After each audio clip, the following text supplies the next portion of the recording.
you can even watch back. Giving players all the props or put them on blast. We don't give no hot takes, only talk facts. We're giving all our devotion, riding high on this wave of emotion. Going all out, yeah, cause this is our time. No, ain't no stopping us till we reach the finish line. All in, we came here to win. We're gonna give everything. S-I-C-K on the run. S-I-C-K, sick.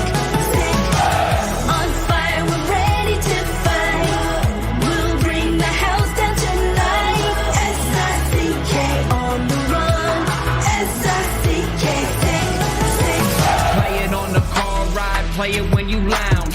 X and O, you know that we can hold it down. Shout out to my man Sammy, got it off the ground. And to all the listeners tuned in right now, got debates, analysis, and speculation. This is sports talk for the new generation. You know where to find us, got a reputation. Sick podcast, your #1 sports destination. We're giving all our devotion, riding high on this wave of emotion. Going all out, yeah, cause this is our time. No, ain't no stopping us till we reach the finish line. All in, we came here to win. We're gonna give everything. S-I-C-K on the run. S-I-C-K, sick. On fire, we're ready to fight. We'll bring the house down tonight. S-I-C-K on the run.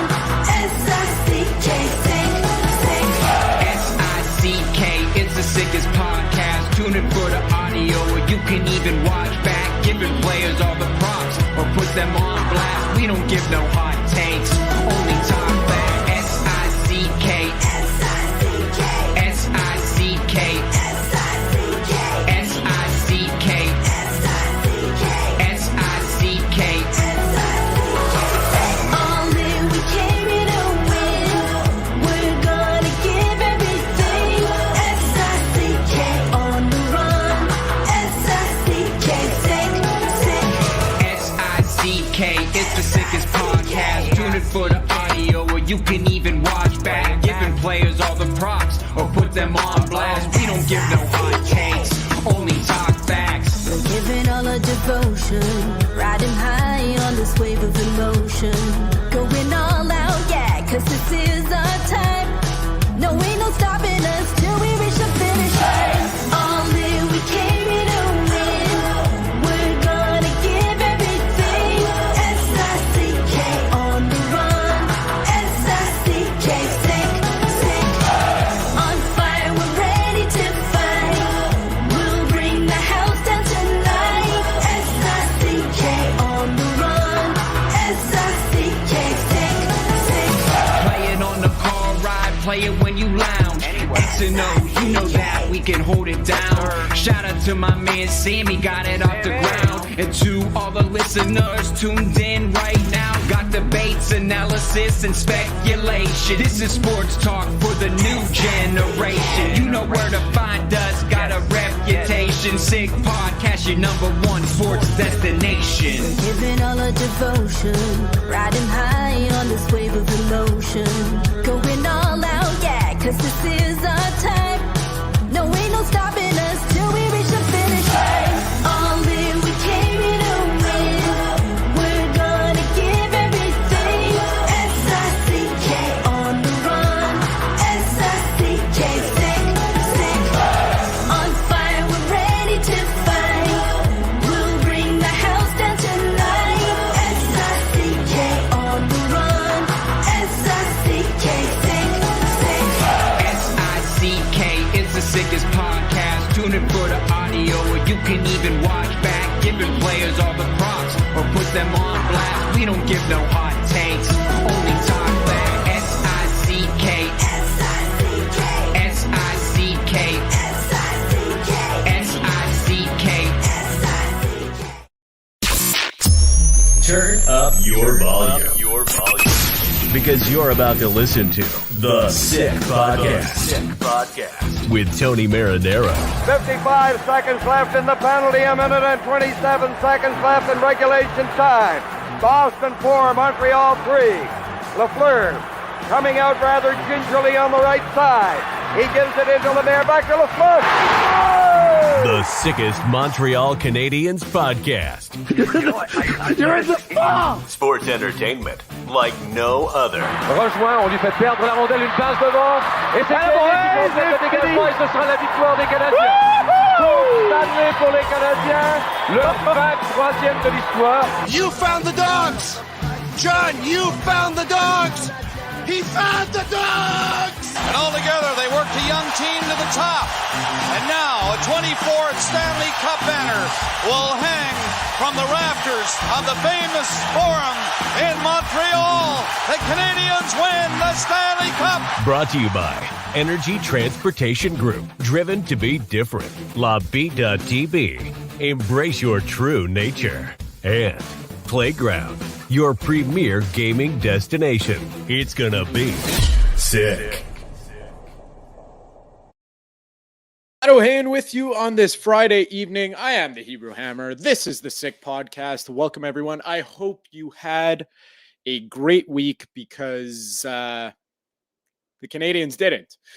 The Sick Podcast is brought to you by Energy Transportation Group. Energy Transportation Group is a leading full-service logistics provider serving all of North America, driven to be different. We're also brought to you by Brewed in Quebec and a winner of a dozen international awards. Bittt Tibi offers quality microbrewery beers made with premium ingredients for everyone's taste. Bittt Tibi, embrace your true nature. And we're also brought to you by Playground. Halloween is coming up, and Playground has plenty of treats for its members. Earn entries daily starting Monday, October 23rd. The return, Sunday, October 29th, for your chance to win a share of $22,000 in cash and free play. Draws will be held every 30 minutes from 12:30 to 9 p.m. That is scary good. Visit playground.ca for details. And this is very special. Bring up the graphic. We had a meet and greet with Tony about 2 weeks ago, and it was a major, major success. So join us for a meet and greet with the one and only Tony Mari. I don't know how to spell the rest of his last name. Sorry. Naro.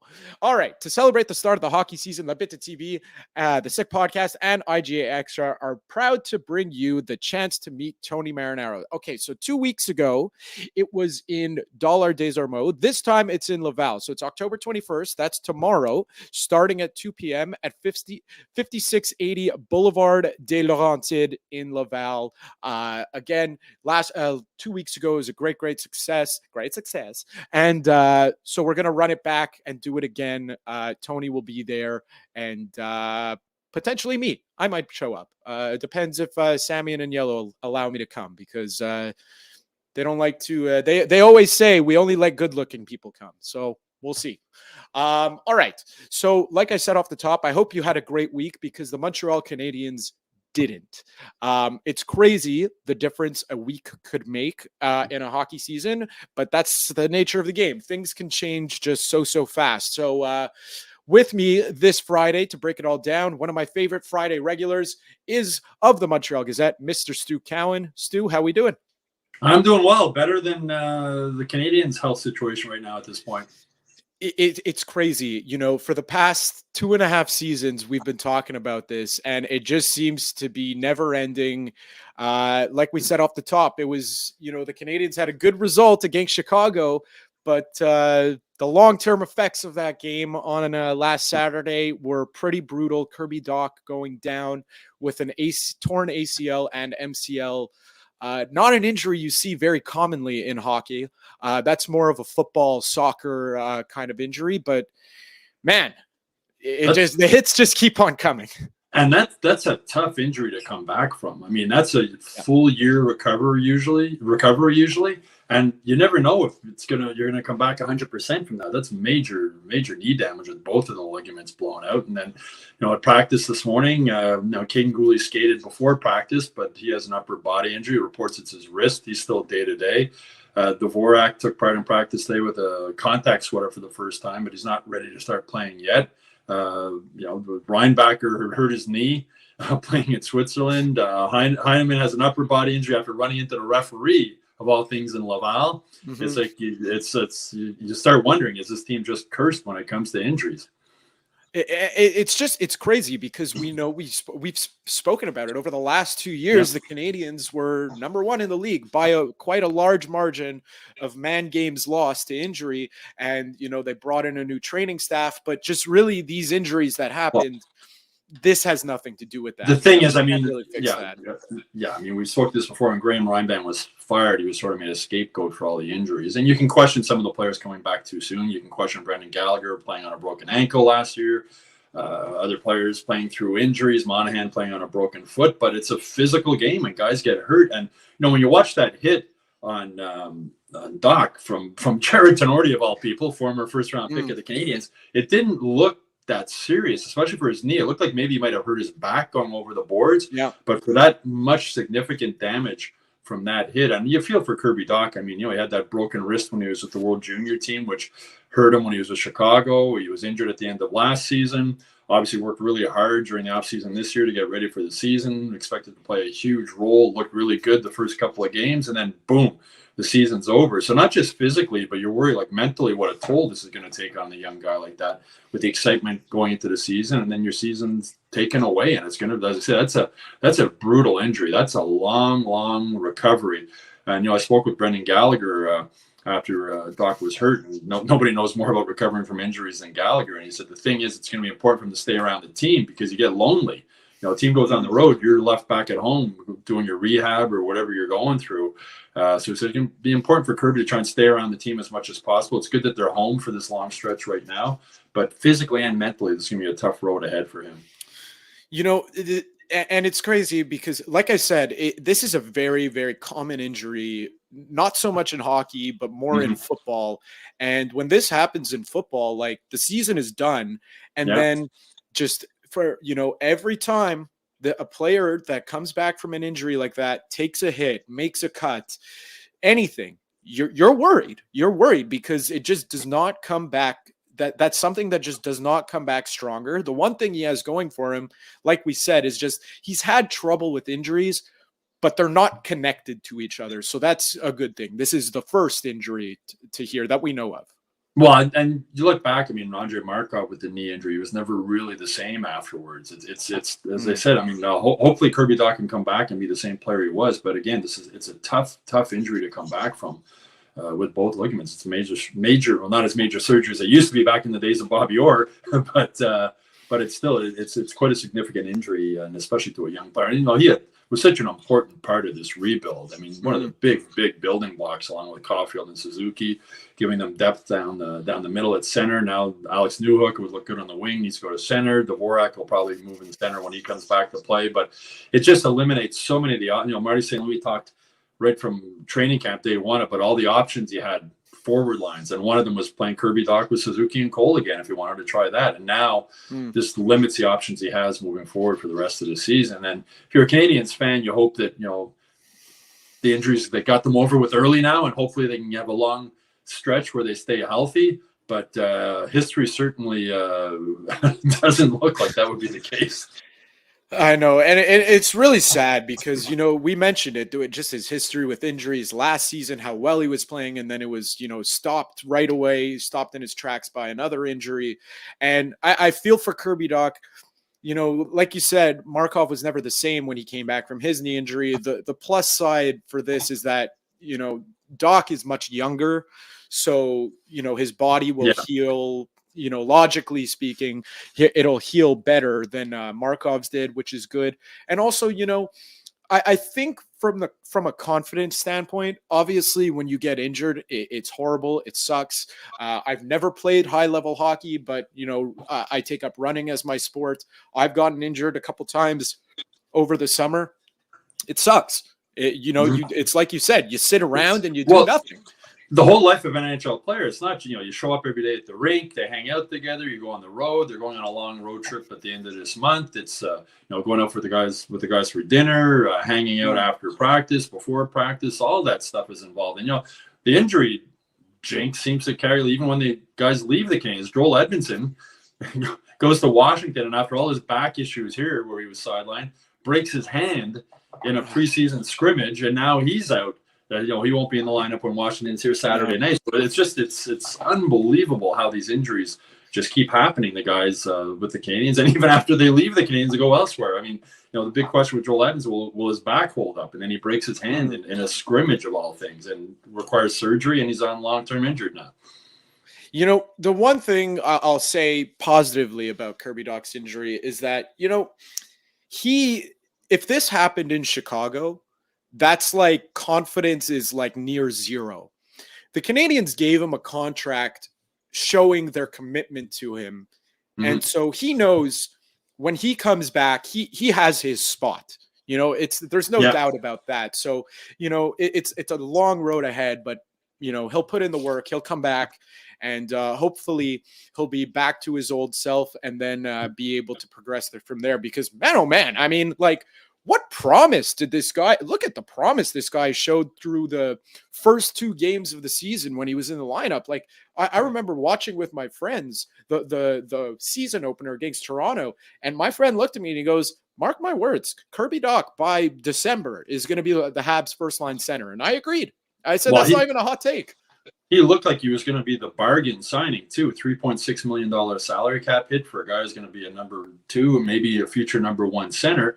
But from Dach's perspective too, now moving forward, he's got this season and 2 more seasons at that contract. This hurts him as far as his next contract, what he might be able to earn. If he's healthy this season and scores 30 goals or whatever and continues to progress, he's going to cash in at the end of this. But now it seems to be, as I said, going back to when he was the World Juniors, when he broke his hand and limited his ability to play in Chicago, and led to him being traded here and whatnot. And I really feel for Kirby Dach, because you could tell talking to him at the golf tournament, you could tell just how excited he was for this season coming up, and how much was expected of him, and looking forward to prove he is the player who deserved to be drafted 3rd overall, proving that Chicago gave up on him when they shouldn't have given up on him. And now this happens to him, and what a huge setback.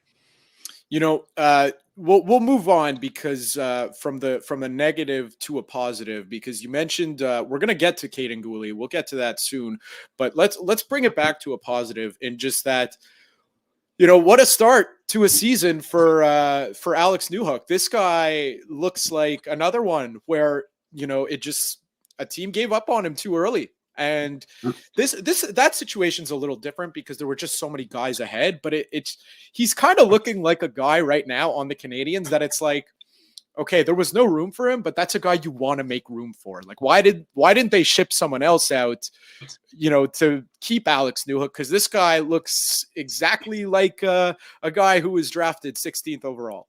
No, it's a numbers game, right? I mean, you fit into different slots, and different teams have different chairs, as Marty St. Louis likes to say. And he was sort of a 3rd line, 4th line guy in Colorado, getting a chance to play top 6 here, getting a chance to play on the power play.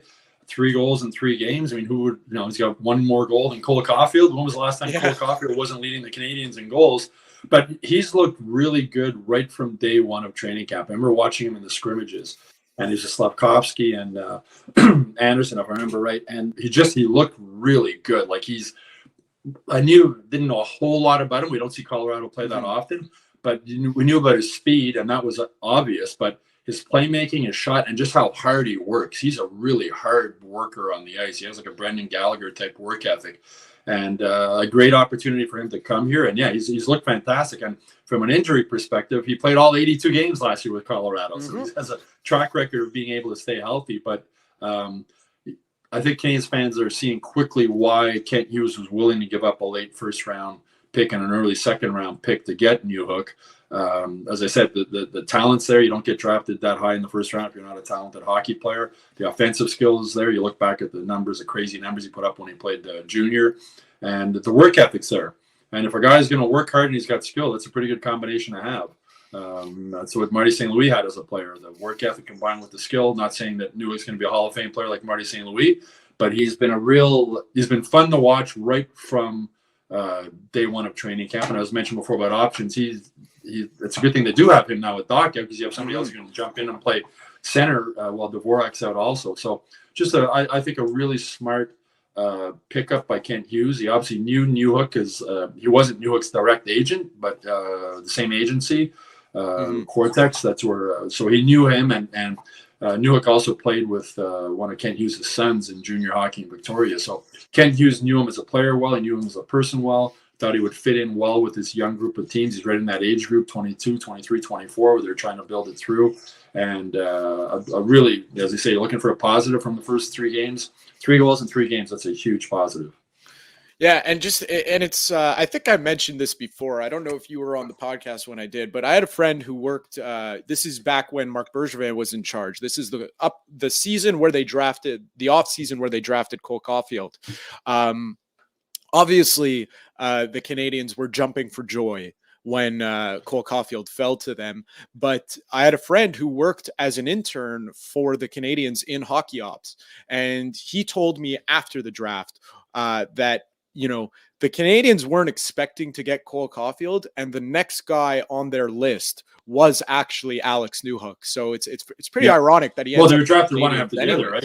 They were drafted one after the other. And the Habs have 3 first-round picks from that draft, and Dach, Caulfield, and Newhook. So it's, I mean, if you had gone into that draft and the Canadiens held 3 first-round picks, people would have been incredibly excited. So you got 3 talented players, and unfortunately, one of them's out now. Yeah, so one of them is out. Another one is going to be, well, he's from another draft, but another one is going to be out for a couple of games in Kaden Guhle. You know, again, just another player who looked good in the first few games that he was in, and then just injury strikes. I mean, it looks like this one is not serious. But well, day to day, they've said that a bunch of times. Week to week, it's an upper body injury. So as I said, he was skating this morning in Brossard before practice, which isn't shocking since it's an upper body injury. There's been reports it's his wrist, but I mean, he is such a solid all-around defenseman. We were talking with Jonathan Kovacevic after practice yesterday about him, and he had been playing with Guhle, and he was saying, he says, "No, I see him every day at practice," and he says, he's so good. He's so good at everything. And he said he's going to be a number 1 defenseman for the Canadiens for years to come. And a good draft pick. I think he was 16th overall. It's Marc Bergevin takes a lot of criticism for some of his picks. That was a really good one. And he does so many things well, but he's been hurt now. This is like the 3rd injury. He got hurt twice last year, the high ankle sprain. Before that, he was hurt his knee. Now this, it's just this injury curse that seems to be following the Canadiens. But Kaden Guhle, and when you talk to him, he's such he's an intelligent kid. He's confident, not really. He's a soft-spoken kid, but he plays. He's got a little bit of mean streak on the ice too. He uses his body. He plays physical.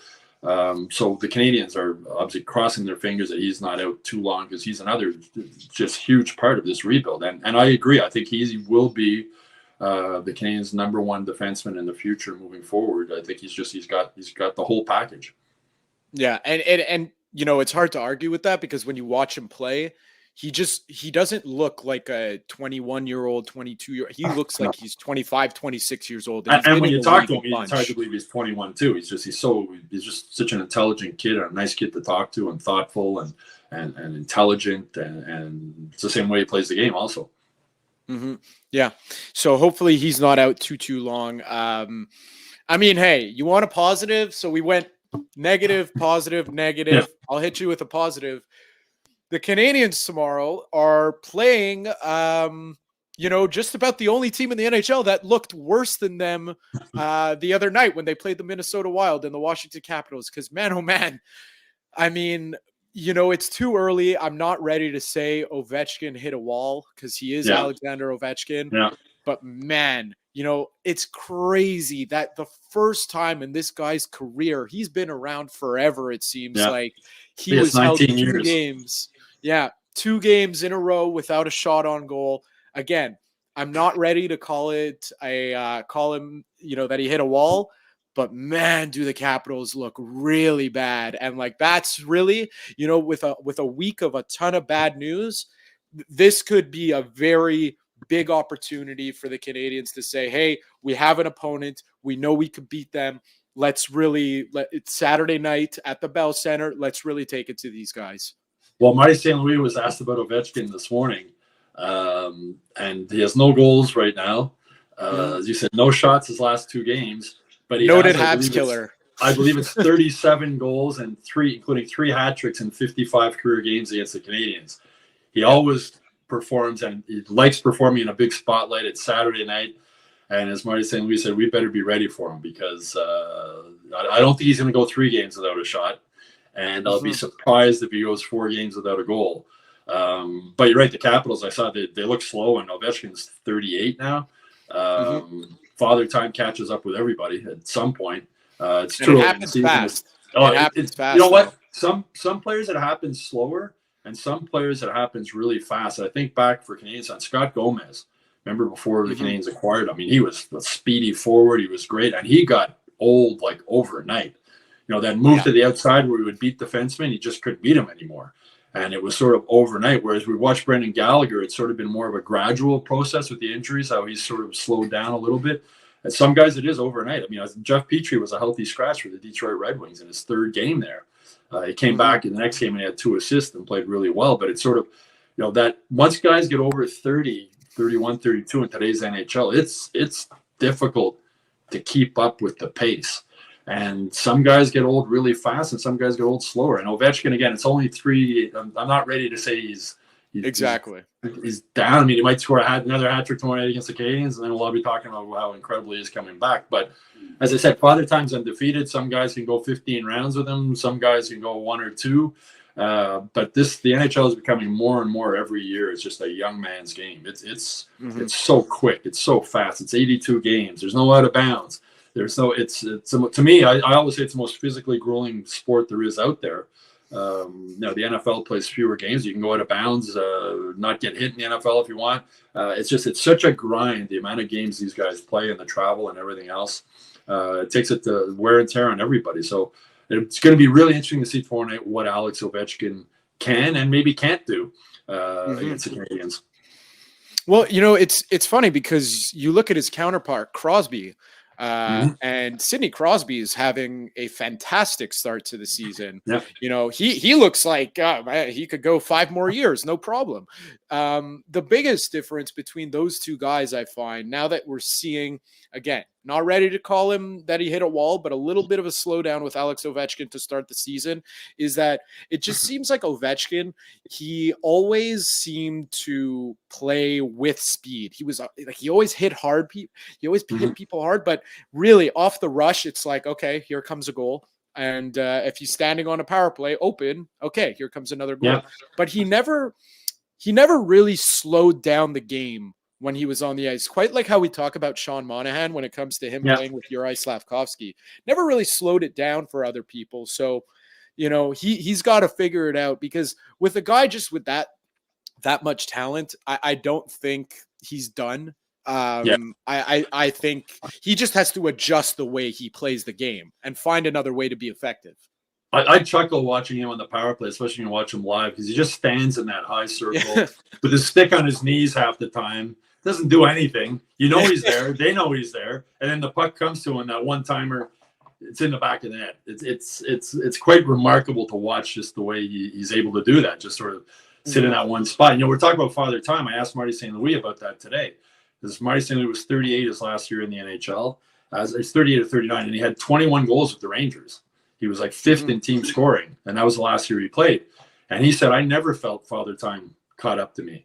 He said, as soon as you start thinking that, that's when you do. And he said he would have liked to keep playing after that. And you think back, he had 21 goals as a 38 or 39-year-old in the NHL. It's quite remarkable. But, you know, Marty St. Louis, even today, you look at his legs. I mean, he's got bigger legs than half the guys playing in the NHL today. It looks like you could still play. But it's, as I said, though, the wear and tear catches up with everybody eventually. And with Ovechkin, you wonder if that's the case. Yeah, it's crazy because, you know, we were talking about, you know, throughout the summer when the NHL schedule came out, that the Capitals have another game in Montreal where it seemed like, you know, if Ovechkin scored at the pace that he normally scores, that could have been the game that he broke or tied Wayne Gretzky's record. That game is later on in the season, but it doesn't seem that way now. But hey, he, like you said, noted Habs killer. So another former Hab. another former Hab who won't be in the lineup with the Capitals is Max Pacioretty, who's blown out his Achilles twice. He signed with Washington in the offseason, and who knows, there's no timetable as of now of when he might come back either. So, you got Edmondson there, who's out with a broken hand. You got Pacioretty in Washington, who's out with another Achilles tear. The Habs jinx seems to follow some guys. And you know what? Just on that note of the Achilles tear, we talked about the ACL, MCL. Max Pacioretty, when he was in Montreal, he had his fair share of injuries, but he was known as Wolverine because that's right. He'd always bounce back. He'd always bounce back. He'd heal whatever the injury was. Like let's say it was a month-long injury, just shave 2 weeks and he's back on the ice. Out broken neck with Chara. Yeah, exactly. Like he always just made his way back onto the ice very, very quickly and faster than expected. He's obviously older now, but if you look at another Achilles tear, this one also in the NFL, Aaron Rodgers. He was spotted this week throwing a ball in practice. Now that doesn't seem like much, but when you're driving off your foot or your leg that has the Achilles tear, that's pretty amazing that just, 6 weeks ago, it's a serious injury. Some guys can come back from that in the same season. Now with the way things are going for the Capitals, I don't think there's enough time for him to come back because and you wonder if Pacioretty if he came back too quick with Carolina because he played 5 games and then he blew out his Achilles again. So it's another major injury. It's interesting the contract he signed Pacioretty with Washington. It's $2 million, but he gets another $1 million if he plays, I believe it's 10 games, and then another $500,000 if he plays 15, or another $500,000 if he plays 20. So they're hoping he'd come back, but again, twice the same Achilles tendon too. We're talking with age, and age catches up with everybody. And for Pacioretty, you hope he can come back and stay healthy and doesn't have any more Achilles tendon problems. But I'm sure maybe you learned the lesson coming back maybe a little bit too early the last time, and we'll wait until he's fully ready this season. But it's too bad. It would have been interesting to see Pacioretty back at the Bell Center tomorrow night with the Capitals. Yeah, he was always a player I felt like didn't really get a fair shake. A lot of people here didn't like him, and he had 5 or 6 30-goal seasons with the Canadiens, playing with, and this isn't a knock on David Desharnais, playing with David Desharnais as a center, but David Desharnais is not a real number 1 NHL centerman. Yeah, so exactly. On some bad teams too. Max Pacioretty scored a lot of goals on some bad teams, and you're right. I don't think he really got the credit he deserved here. He was the last, before Cole Caulfield, he was the last legitimate goal scorer this team really had. Yeah, and the criticism too of him was like, he scores a lot of goals, but they're all empty netters. Like, no, they weren't. He had a crazy shot. He had an insane shot. He was a great player for the Canadiens. Feel for him because again, didn't get really a fair shake. Would have been interesting to see the reaction of the crowd when if he came back to the Bell Center. You get booed. They booed everybody. They even booed. Yeah, that's true. They booed Connor Bedard. That's right. There you go. But you know what?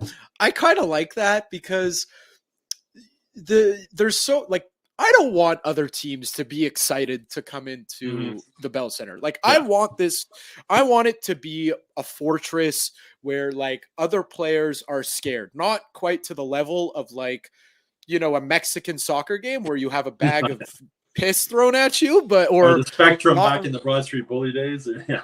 Well, that's it, like not quite to that level, but like I want it to be a place where players are intimidated. And, Connor Bedard's a fantastic player. Obviously, he's had a great start to his NHL career. Love what ESPN has been doing, by the way. Like his first game where he scored, and they just put up a graphic chasing the great one, and they put up Connor Bedard's career goals and Wayne Gretzky's career goals. I thought that was great. Fun.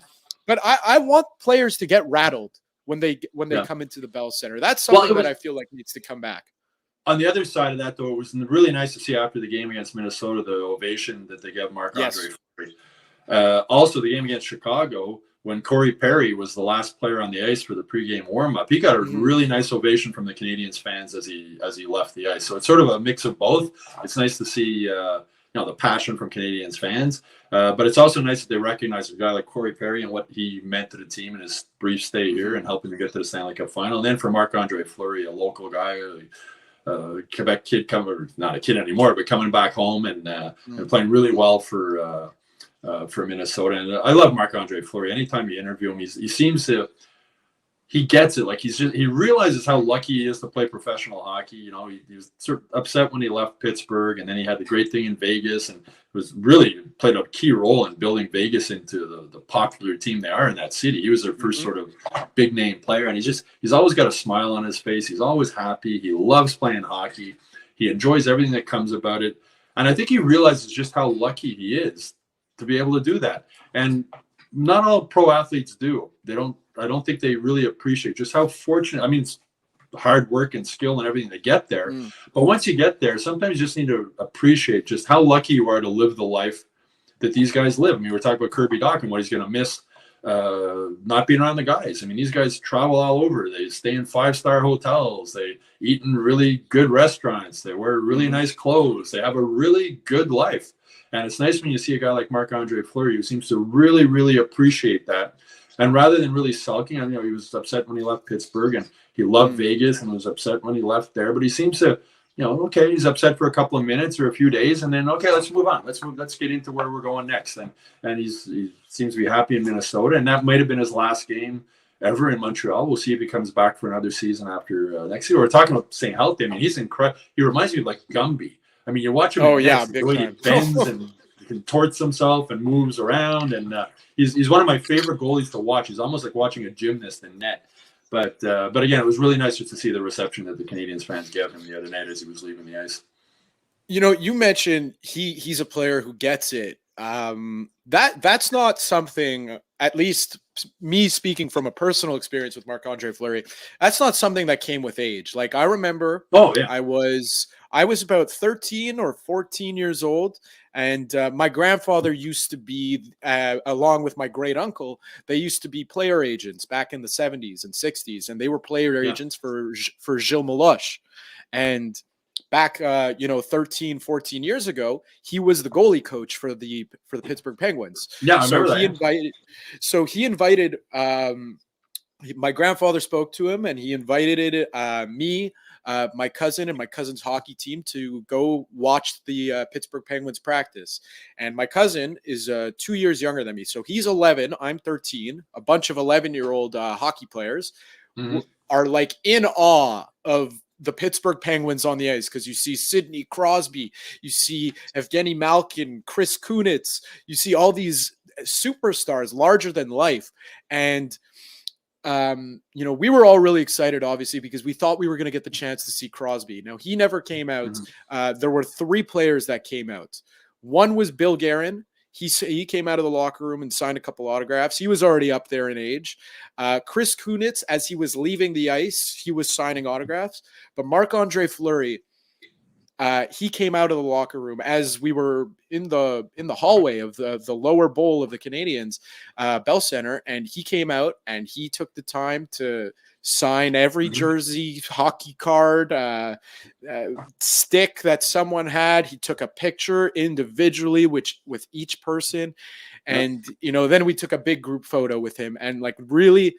And then he got yelled at. He was getting yelled at by the Pittsburgh get on the bus. Exactly. They had to leave. And he was like, no. Just give me 5 minutes, And that's something that really, really stuck with me when I was a kid watching hockey players. Like after that moment, I always rooted for Marc-Andre Fleury, because that's very rare for me throughout my sports fandom. In multiple sports, I only have one team. There's none of this. My second favorite team is nonsense. One team, but he was always one guy I always rooted for, because he's just really exemplifies what it means to be a professional athlete. I say he gets it. I mean, he was huge in Vegas. I mean, hockey was new to Vegas, and here's this French Canadian guy with big smile and happy, and he helped sell the game in Las Vegas. And you talk about that, it reminds me, I might have told you the story before, but I was at a golf tournament a few years ago. I think it was the Quebec Sports Hall of Fame, and at the dinner, I was fortunate enough to sit beside Yvon Cornway, who was interrupted about 10 times during his dinner by people coming over. Can I get a picture? Can I get an autograph? Can I get a this? Can I get a that? And at one point afterwards, I said to him, does it ever bother you? You can't have a meal? And he says, you know what will bother me? When nobody wants my autograph anymore. I thought that was a great line. Just realizing just how these guys, how they live a very charmed life. I mean, there's pressure, and there's like every job, there's good and bad parts about it, and there's good and bad parts of being a professional athlete, but they live a really charmed life. They're paid a lot of money, and just little things like that. I mean, you remember that, right? It takes 2 seconds, and it's interesting too, because I asked Marty St. Louis the question. He was last week. He played in Tampa. Like, it wasn't, Tampa wasn't a huge hockey market when he was there. Even though they won the Stanley Cup, he could probably walk around Tampa and not really be bothered. When he played in the Rangers in Manhattan, it's not like people were stopping him walking down 8th Avenue or whatever in Manhattan. But now, as head coach of the Montreal Canadiens, you can't go anywhere, right, without being stopped. Yeah. Whether it's a restaurant, walking down the street, or whatever. And I asked him if it's, does it bother you at all? And he was like, no. He says, I'm not going to stay at home and not go out because of that. And he said, if I can put a smile on people's faces and make them happy by posing for a photo or posing for an autograph, that's great. And it's some guys get it and some guys don't. And Marc-Andre Fleury is definitely a guy who gets it. Yeah. So it's just nice to see. I mean, listen, if he could play, hopefully he's back in the Bell Center another season, because he got a very similar ovation to that last year. I think when he was with Chicago. So just hopefully he can, like you said, this guy is like, Stretch Armstrong, the way he bends.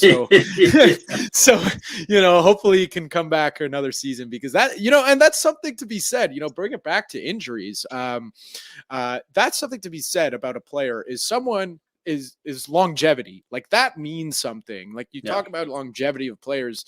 Look at Martin Brodeur. He played like 22 seasons, and that's like, he wasn't just playing, like 75 games every exactly. I was just going to say, he wasn't just playing, 50 games a year. He's playing 70, 75 games. He was like the best player to have in fantasy back in the day. Yeah.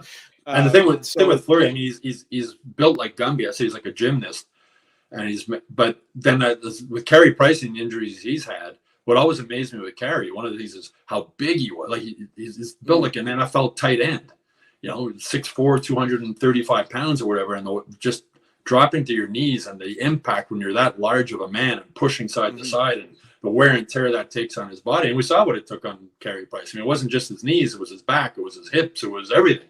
Just from such a large guy playing a position where, it's more beneficial to be, like you said, like Gumby or Stretch Armstrong or whatever, when we can. I was amazed how flexible Carey Price was for such a big guy. But I mean, that took a wear and tear on his body over the years. So let's bring it back to the current Canadiens, because hey, it's like again, it's new season, same old story. Power play didn't look very good against Minnesota. 2 shorthanded goals on the same power play. They worked on the power play, because I saw you tweet out the power play lines this morning. Was that like a focus of practice, or was it really just okay? Yeah, no, that was the main focus of practice. And Mike Matheson got frustrated at one point. It was a break his state. The frustration's there. I mean, they're 1 for 11 on the power play this season, and they gave up 2 shorthanded goals on 1 power play. I mean, think about that. Can't get much worse than that. But Marty St. Louis had a good quote after practice, an interesting quote anyway. He said, we know our power play is going to get better. We just don't know when. We're going to keep working on it. But their main focus, everything about this game, they want to generate off their 5-on-5 play. And their 5-on-5 play has been really good. And he says, the power play will get going. We'll get it fixed. Just a question of when. So he's not in a panic mode yet with the power play. It is only 3 games into the season. If they score 2 power play goals tomorrow night against Washington, that'll be done. But it's the fact that it's been so long that this power play has been so bad is a big concern.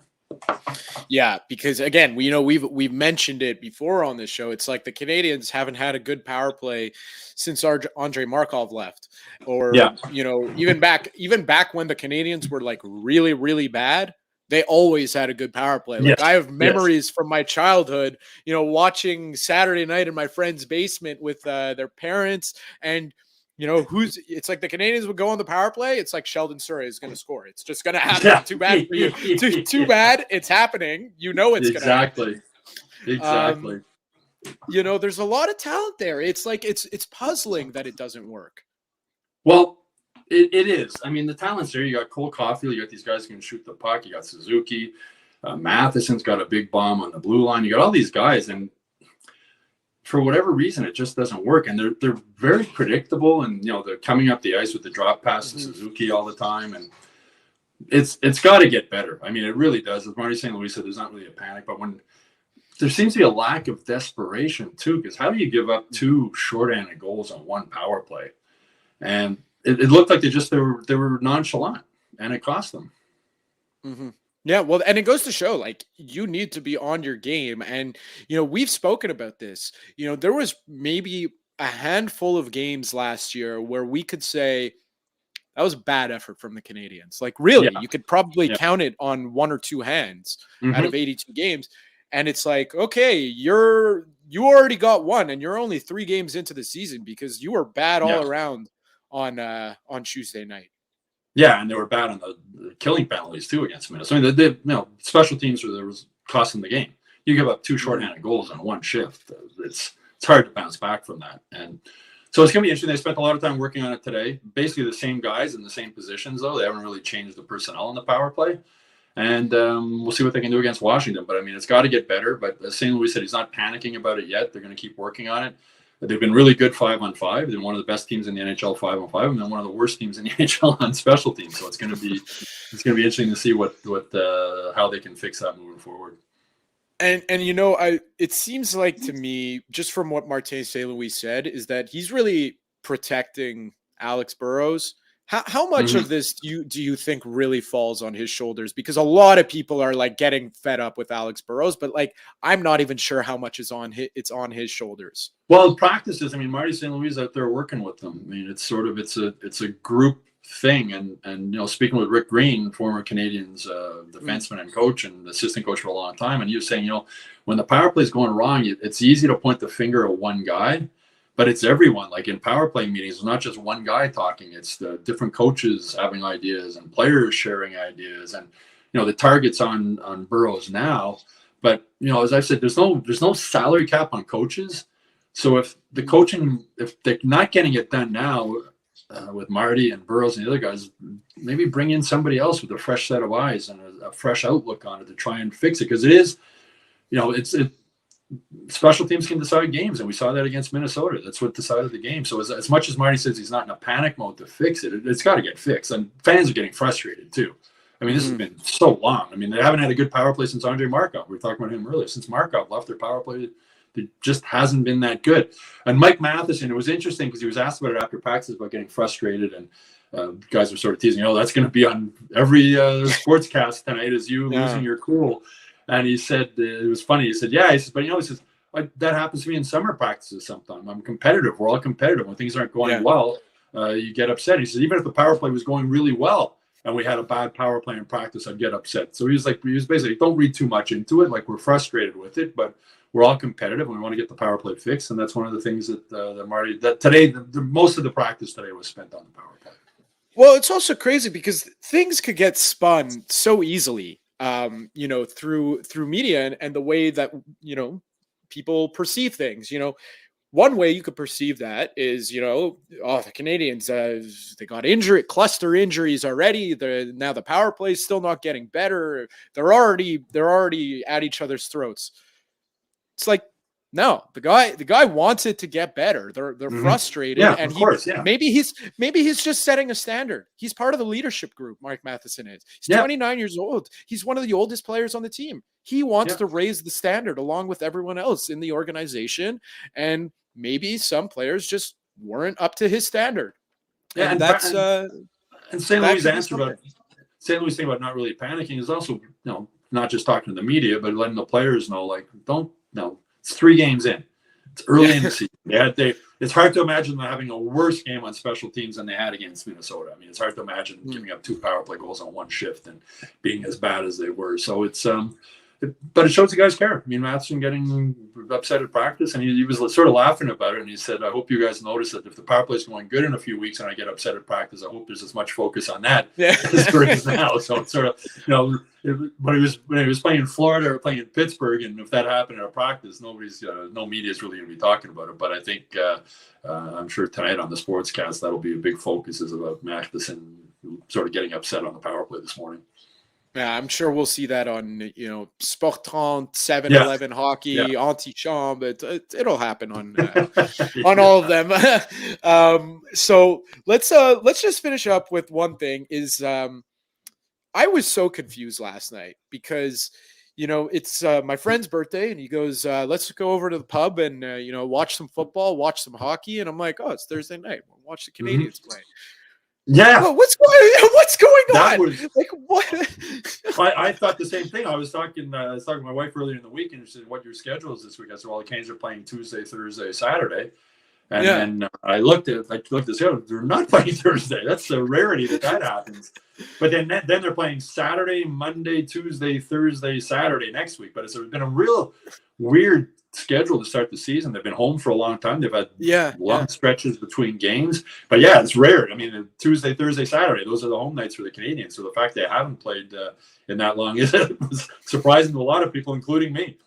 Yeah, like I'm looking at my phone and I'm talking with a friend of mine at work, and I'm like, yeah, I'm just gonna. He's like, what are you up to today? I'm like, oh, I'm gonna go to the bar, watch the Canadiens play. And he's like, what do you mean watch the Canadiens play? Yeah. Like, well, you're gonna watch a rerun? Like, what's going on here?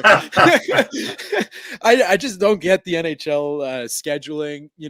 They seem to always take like one step forward, two steps back. Well, a lot of it has to do with building availability. Also, I'm not sure if there's anything else going on in the Bell Center this week or tonight or whatever, but that has a lot to do also when it comes to scheduling games. Is what the availability. It's like you get this report out that the Canadiens, the NHL is doing like a red zone style broadcast for coming up, and I'm like, that's going to be great.